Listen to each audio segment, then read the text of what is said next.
Hey everybody, welcome to Mailin It, the official podcast of the United States Postal Service.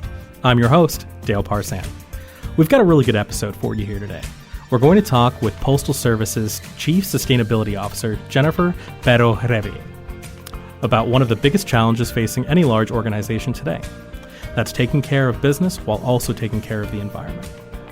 As we'll hear from Jennifer, the Postal Service has actually been working to improve its sustainability practices for the past few decades. We'll also talk about the very important role that sustainability plays in the 10-year Delivering for America plan that Postmaster General Louis DeJoy launched last year. Now, before we go to Jennifer, there's someone else I'd like to welcome to the podcast. Her name is Carla Kirby, and she's a program manager here at the Postal Service. Carla is also my new co-host for Mailin It. Welcome to the show, Carla. Thanks, Dale. Excited to be here with the Mailin It team. Carla, why don't you tell our audience a little bit about yourself, starting with what you do here at the Postal Service. Thanks, Dale. I've been with the Postal Service since 2016. I am a program manager for retirement and benefits. So I work a lot directly with employees, making sure that they're aware of their benefits and they are planning for retirement, because, of course, that's everybody's end game. Wonderful. When we first started talking a little bit ago about having you as a co-host, you mentioned some interesting reasons for wanting to get involved with the team. I was hoping you could share some of those with our audience. Absolutely. I think one of the biggest things that drew me to Mailin It was learning more about the Postal Service. You know, I've been here for about 6 years, but I am still in awe about all of the things we do to make America move every day. So first and foremost, learning more about the Postal Service was a big draw. And of course, meeting new people is also a big draw. Could not agree more. This is a great opportunity to not only help ourselves learn more about the Postal Service, but help our audience. Without further ado, let's bring on today's guest. Hi, Jennifer. Hi, Dale. Long time no see. Long time no see. So, Jennifer, let's get started by sharing with the audience a little bit about you and your background. So I heard that you're an architect by training. I am. And fun fact, I met you about 10 years ago when I started with the Postal Service. You were one of the first people who extended a helping hand to me. So thank you very much, and I've appreciated being partners with you for the last decade. You make it an easy lift. So when we talk about sustainability, how did you see that becoming a priority for the Postal Service? Well, besides the fact that we delivered to over 163 million addresses, and we are so very visible in our communities, in addition to that, we are always rated as one of the top trusted agencies. So people know us, they count on us, and they like us. Therefore, they're going to count on us to be good stewards of our environment. And this became quite clear to me when I first joined the Postal Service as an architect engineer in facilities. In those facilities, we have so many opportunities that we have leveraged to ensure alternative energy opportunities are maximized, to ensure that water and energy usage are decreased, and to work with our suppliers and our stakeholders to ensure that we aren't being a burden and we're being as clean and green as we can be. It feels like over the last 10 years, green initiative, sustainability has really become a core tenet for the Postal Service, at least while I've been here. Could you talk to me a little bit more about why it's become such a high priority for us? Ensuring environmental leadership is so important because we are so visible. Our letter carriers see their customers every day, 6 days a week, sometimes 7. They see our vehicles, they see our buildings. We are literally the neighbor to many of our commercial customers, to many of our residential customers. And those customers have an expectation that given our footprint, that we are optimizing sustainability and environmental stewardship opportunities. And that involves, things like holding ourselves accountable for our operations. And I feel like it was back in January, Postmaster General DeJoy signed a commitment involving environmental practices. Could you talk to me a little bit about that? Sure thing, Dale. So you're correct. It was in January after a couple of discussions with the Postmaster General about, we need to really articulate with a fine point our environmental stewardship and what we're doing every day. So he did sign the United States Postal Service commitment to environmental excellence. And it speaks specifically to our commitment to continuously advancing our sustainability goals and our environmentally focused solutions that are focused on reducing greenhouse gas emissions, energy, fuel usage specifically, and the waste that we produce. I could not be happier with the many tenets that are in this document. And he kind of put an exclamation point at the end by stating that we are focused on incorporating environmental management policies and sustainability best practices throughout our supply chain. And everybody knows that's a meaningful supply chain. So is that something that's public-facing that our audience can get access to on about.usps.com? Absolutely. USPS.com/green. We do hold ourselves very accountable, like the Postal Service does, and we're very transparent. So on that page, you will see the Commitment to Environmental Excellence memo signed by the Postmaster General. You will also see our most recent annual sustainability report and our climate adaptation plans. Great. Given that we are such a mammoth organization and we touch every house every day, basically, what would you say are our top priorities as it relates to sustainability and the tenets that you've outlined? Oh, I can't say just one, Carla. I would love to, but we do have a series of key performance indicators, again, to ensure that we are holding ourselves accountable for many of these metrics that I'm going to give a high-level overview on, and also that we're being transparent, because these are all published in our annual sustainability report.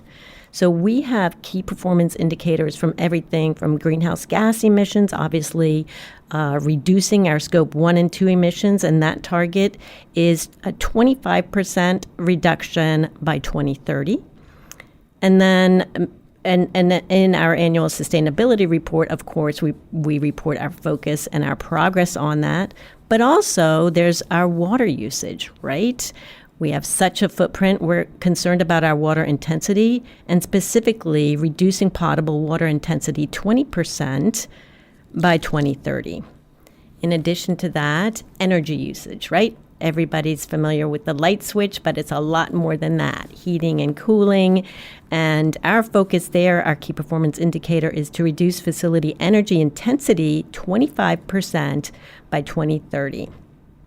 And lastly, the last metric that I'd like to review is specific to waste diversion. You do not have the amount of facilities that we have, mail processing facilities, without incurring some waste. So our focus there is to achieve a 75% diversion rate. So that's getting recycling and optimizing those products as opposed to putting them in landfills. So that's a diversion rate from landfills by 2030. And we've made incredible progress working with our operational partners on our national recycling operation. Quite a lot to unpack there, but from what I can garner, we kind of have three main stems for the conversation. We've got renewable energy, how the Postal Service can use it. We've got ways that we can cut our fuel consumption, and it sounds like we're talking a little bit more on the back end about that recycling, the sustainable packaging that we've been looking into as an organization. So in preparing for this podcast, I mean, there's just so much material out there, you can lose yourself. So why don't we start with that first one, with renewable energy? The first thing that comes to mind for me is large solar panel installations at one of our facilities in Los Angeles. I remember when that hit the news media years ago. It was a big exciting aspect to talk about. Could you talk about that a little bit for our audience today? Sure. It was absolutely very exciting when our Los Angeles Processing and Distribution Center installed over 25,000 solar panels. That is currently our largest solar generator at 8.8 megawatts. But since then, we've continued to optimize the potential use of solar panels. So even as recently in FY20, we added to our on-site renewable energy production with a solar installation at our Belmar, New Jersey Processing and Distribution Center. And very happy to announce that this project includes installation of over 13,000 solar panels with a capacity not the same as LA of 8.8, but of 4.26 megawatts. And that's expected. I love equivalencies. So that is expected to generate over 7,000 megawatt hours annually, which is enough electricity to power 986 homes each year.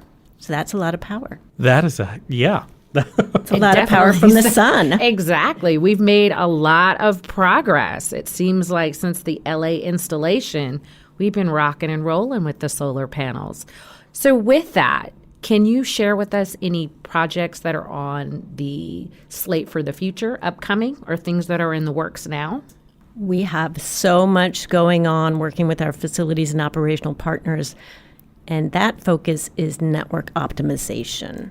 Right, so we do have these buildings, and we're focused on our Delivering for America 10-year strategic plan, which has a priority on route optimization and making sure that those buildings are optimized for both sustainable routes, sustainable solutions, and with a key focus on our employees to make sure that they are working in a friendly environment that is architecturally responsive to them from a lighting standpoint and from efficiency standpoints. Implementing a lot of these practices, like the installation of the solar panels, these things aren't cheap.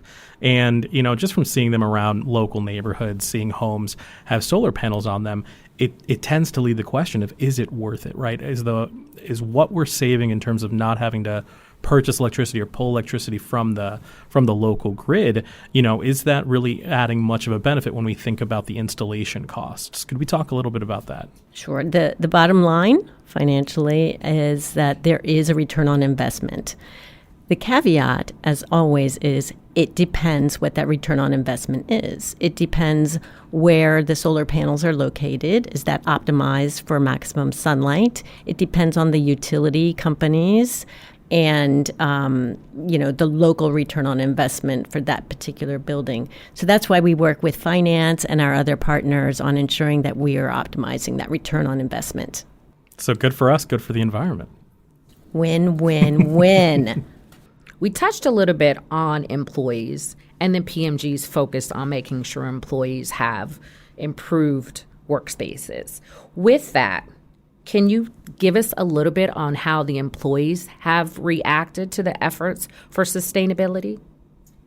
I get so many emails and text messages and actually on LinkedIn reach outs from some of our employees and some of our suppliers and our other partners when they see what we're doing, when they see the mechanization that we have to support our national recycling operation, when they see those solar panels, when they see that those inefficient lighting mechanisms like high-pressure sodium lighting is being replaced with LED lighting.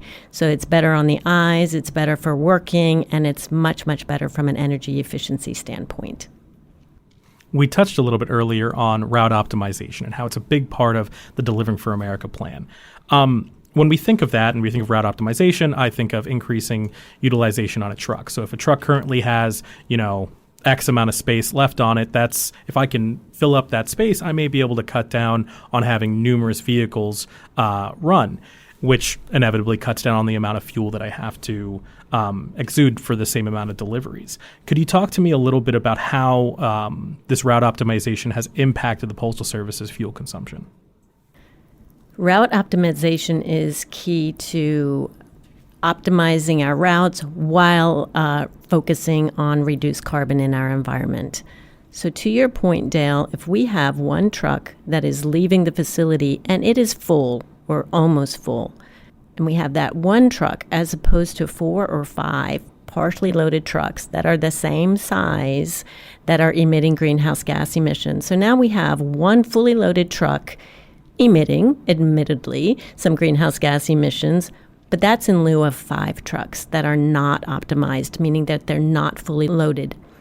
In addition to that, with the network optimization, we're seeing opportunities where routes are being removed. So as we optimize our highway contract routes, we are also translating that into CO2e emissions, the equivalent of carbon dioxide emissions. So what does that mean for the Postal Service? With our carbon load, it is clearly being reduced. And I think it's important to note that while we say removed, we're not degrading service at all. We're able to still meet our delivery commitments while cutting down on, again, how many vehicles we need on the road, right? Absolutely. That's the key word is optimized, right? So we're optimizing the capacity of that vehicle. We're optimizing the driver's time. We are optimizing reductions in greenhouse gas emissions. So as you have seen me and throughout my career, you know that I started in air transportation, and I'm a bit of a nerd when it comes to logistics, specifically air transportation. What can you talk to us about the difference in air freight versus surface freight?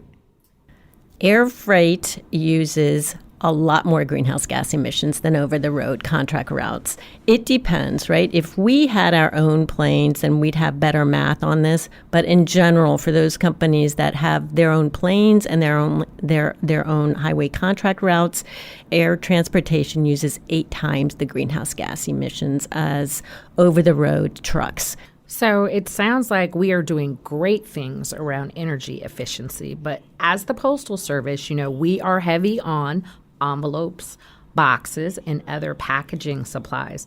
What are we doing with our sustainability efforts regarding that?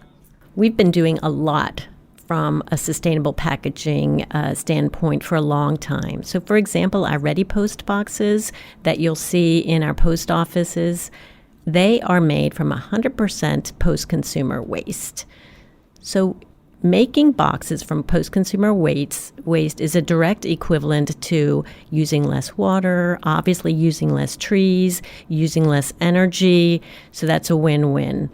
And we're looking at how we can further communicate to our customers, to your point, Carla, exactly how green they really are, because we know from Pew Research polls, from Gallup polls, that customers not only want environmentally friendly goods and services, they're willing to pay more. Good to know. It seems like we are definitely making strides about recycling also. And these products can be found at all of our retail stores, I'm assuming. Our Ready Post boxes, yes, in our retail stores. And with respect to our priority mail boxes, we have a wonderful website where people can order those packaging, and that packaging is free. What about the package materials that the Postal Service customers themselves use? What efforts are we making to make that more sustainable and encourage people to use those products? Excellent question, Dale. So I don't know about you all, but when I get a package delivered to my house, I look at it and I want to make sure that it's recyclable. And sometimes people think that a package is recyclable and they might recycle it, and in fact, it's not. So what the Postal Service did in 2019, I signed an agreement with How to Recycle. And we now have How to Recycle labels on most of our packaging. And so that will tell our customers whether that package is recyclable and then what to do with it. If it's a cardboard box, flatten and recycle, right? We have some packaging that is not recyclable, and again, we're being accountable and transparent, and that How to Recycle label will tell them that it is not recyclable. We strive to optimize recyclable packaging, and we continue to work with the different product lines and the program managers to ensure that they are as sustainable as possible. I'm guilty of looking at a paper product and just assuming that it's recyclable. So I need to keep a better eye out on this. So thank you for that. Yeah. So for example, even outside of our packaging, we are working with our communications folks on the little postcards that you get. And so, so some of them have a wax coating on them so that they're more durable. Some of those may not be recyclable, right? So you might put it in your recycling bin. So we have new labels on those. We're working with communications on some of our philatelic magazines and publications and the little postcards on giving that consumer information on whether that card is recyclable. So again, transparency and accountability. So with our packaging, you indicated that the majority of it's labeled. So people know that they can recycle it, if it's not recyclable, and how they can dispose of it. Correct. We're working towards 100%, but most of our packaging currently has that How to Recycle label on it. And in addition to that, people can get information on where to find these products at USPS.com? Absolutely. USPS.com has all of our priority mail packaging and different sizes, different shapes, different materials, and how to order them, and they are free. In the post office, I think to your point, we have other boxes also, including our Ready Post packaging line. So what kind of impact have the types of moves we made about recycling impacted waste across our organization? So from the pilot that we did on our Ready Post packaging line, which occurred in 51 sites in 8 states, wherein we communicated the environmental components of the Ready Post packaging, just put signage out there saying that it's made from 100% post-consumer waste and is 100% recyclable and saved this many trees and electricity. We did see that consumers were drawn to that. And so at those sites, there was an increase in that. So our takeaway is let's communicate the good things that we are doing. With these initiatives that your group has been conducting on behalf of the Postal Service with our products, what kind of impact or reaction are you getting from our customers? Positive reactions. It's exciting to get the feedback from people that read our annual sustainability report. Some of these are from postal employees, and some of them are from non-postal employees, or some of them are from some of our suppliers who are excited to read that the Postal Service is really being a leader in environmental stewardship, with everything from our packaging to alternative energy to being transparent and where we are going with our greenhouse gas emissions. So given our customer base being so large, are there pointers that you can provide to our customers on how they can improve their recycling efforts and help the Postal Service? That's an excellent question, Carla. So as I mentioned earlier, right on our boxes and packaging, we have the How to Recycle label, which is telling them whether it's recyclable or not recyclable. They can also go to USPS.com, and then when they order our priority mailboxes, they can see what percentage recyclable they are. And our priority mailboxes, by the way, are free. Jennifer, thank you so much for joining us today. It was truly an enlightening experience to hear more about the Postal Service's sustainability and various green initiatives that we have going on. Thanks, Dale. It was my pleasure talking to you and Carla today about everything that the Postal Service is doing to be greener for our customers, for our financial bottom line, and most importantly, to ensure that we are a good neighbor. And we do that as we continue to put our stamp on a greener tomorrow.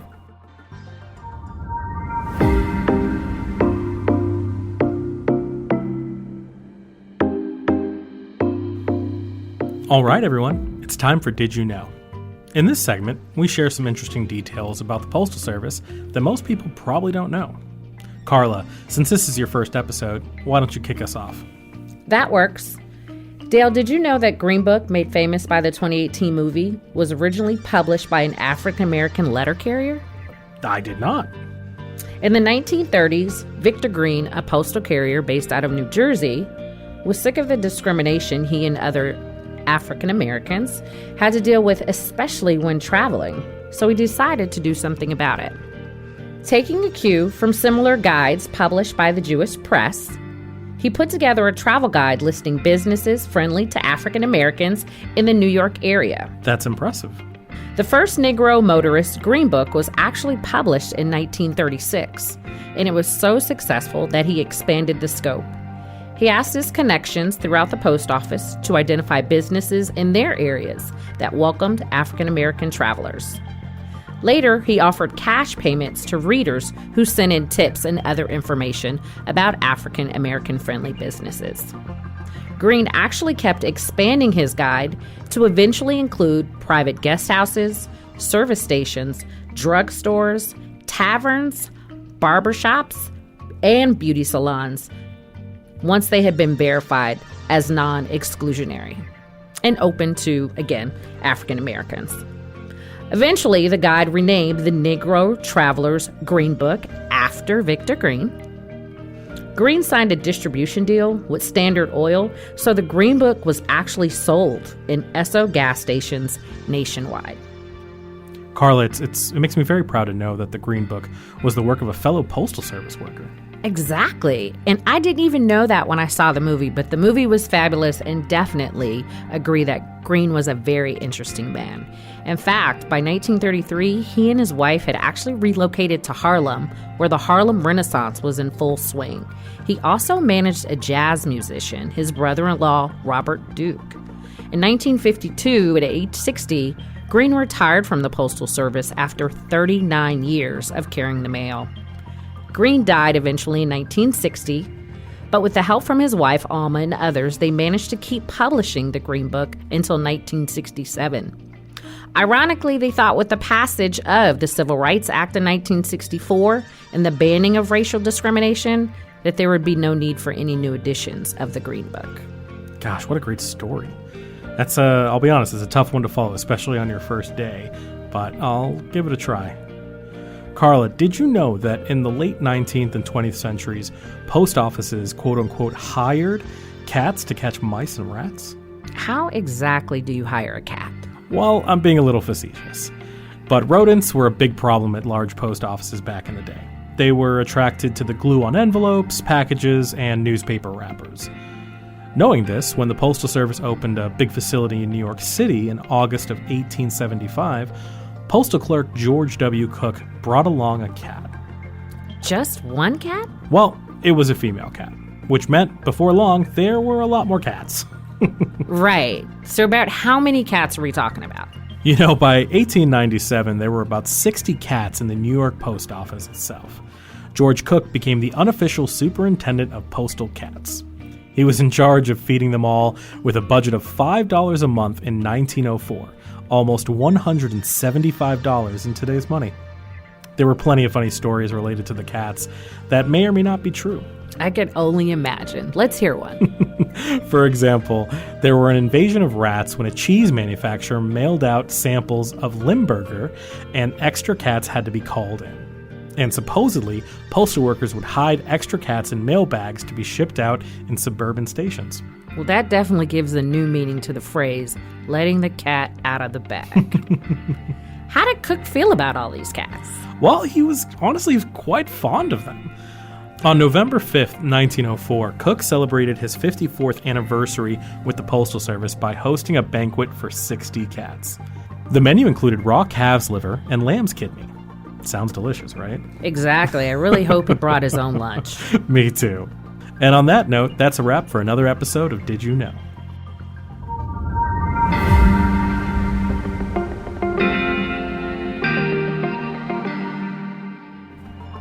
So we just had a really great conversation with Jennifer. We learned about some sustainability efforts across the Postal Service. One of the things that really stood out to me was the packaging. I had no idea we were labeling our packaging as recyclable and what's not recyclable. And that is a way for our customers to help out the Postal Service in our recyclable and sustainability efforts. So that, for me, was definitely a did you know moment for the conversation. Absolutely. Taking that a little step further, understanding that not everything that I perceive as recyclable is recyclable. So having that partnership or that agreement with the how to recycle that Jennifer talked about really helps us as an organization educate our customers, to your point. Something that really stood out to me are the solar panels. You know, to think of how many thousands of solar panels we have on top of these identified facilities is really impactful. And to hear that it could power, nearly 1,000 homes for an entire year is really a wow factor in my mind. That wraps up this episode of Mailin' It. Don't forget to subscribe to Mailin' It wherever you get your podcast to make sure you don't miss the next episode. And follow along on Instagram at US Postal Service, Twitter at USPS, and on Facebook.